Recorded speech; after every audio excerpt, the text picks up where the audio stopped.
aqui um exemplo onde nós temos uma função que queremos determinar o domínio. Então, eu vou deixar aqui em branco. Ela vai ser associada com um número real, né? E ela pega um determinado x e associa com y igual a raiz quadrada de alguma coisa. Vamos pegar a raiz quadrada de, sei lá, 2x menos mais 10. 2x mais 10.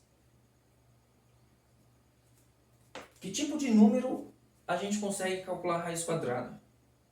Ou melhor, que tipo de número a gente não consegue calcular a raiz quadrada?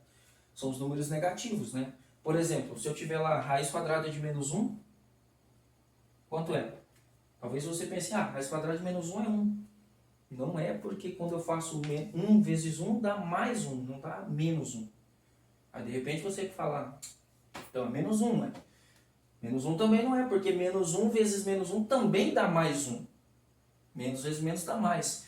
Toda vez que eu pego um número e multiplico por ele mesmo, se for negativo, o resultado é positivo. Se ele for positivo, o resultado também é positivo. Então nunca vai dar um número negativo aqui. Isso significa que raízes quadradas de números negativos não existem, pelo menos por enquanto. Vai que alguém inventa um número aí que funciona, né? Mas por enquanto não existe nenhum número que funciona para isso.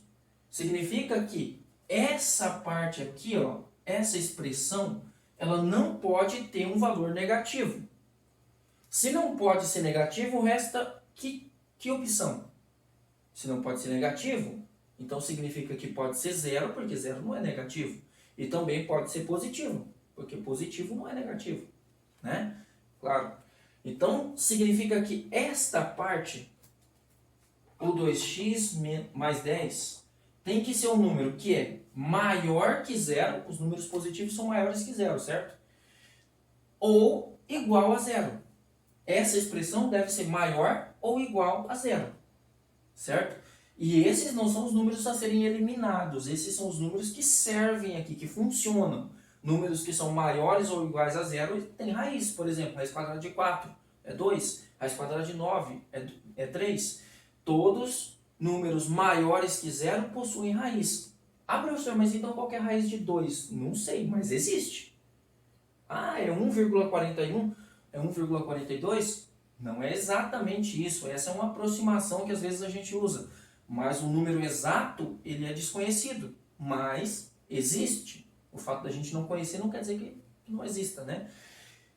Então, todo número positivo tem raiz. Significa que essa expressão necessariamente ela tem que ser maior do que zero. E aqui eu quero salientar uma coisa.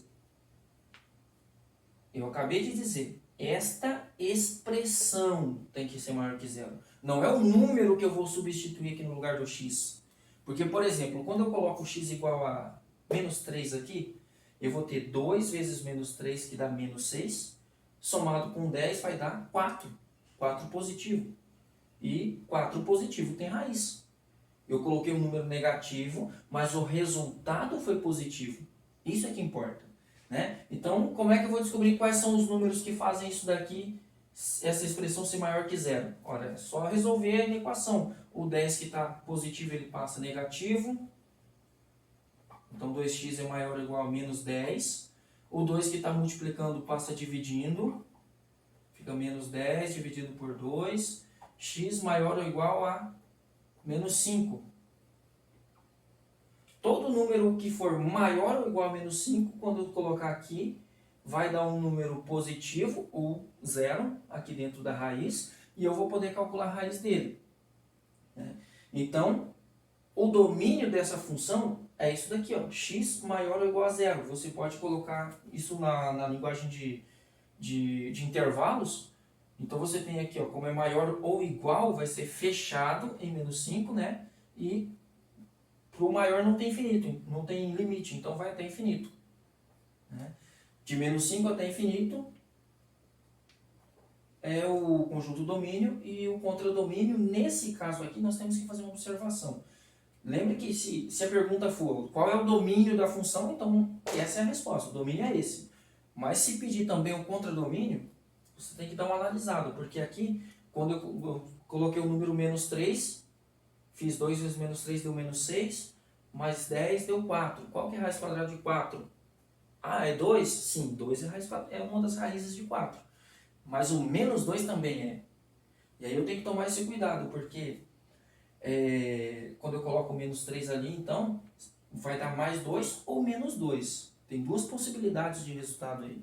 E aí vai ter uma mulher casada com 2 homens. E isso vai ser um problema, né? Dessa maneira, continua não sendo função. Então é preciso que eu estabeleça aqui que, por exemplo, o contradomínio aqui seja apenas os números positivos. Ou só os negativos, também pode ser, né? Mas a maioria das questões, pelo menos as que tem no livro, todas elas nunca perguntam sobre o contradomínio. A pergunta sempre é sobre o domínio. Determine o domínio da função. É essa parte aqui. Então, quando eu tenho raiz quadrada, não existe raiz quadrada de número negativo, então significa que nós temos que fazer uma inequação e resolver ela.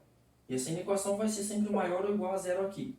A menos que essa raiz esteja numa fração, embaixo da fração. Né? Se estiver no denominador da fração, daí não é maior ou igual, é só maior. Porque no denominador não pode ser igual a zero. Né?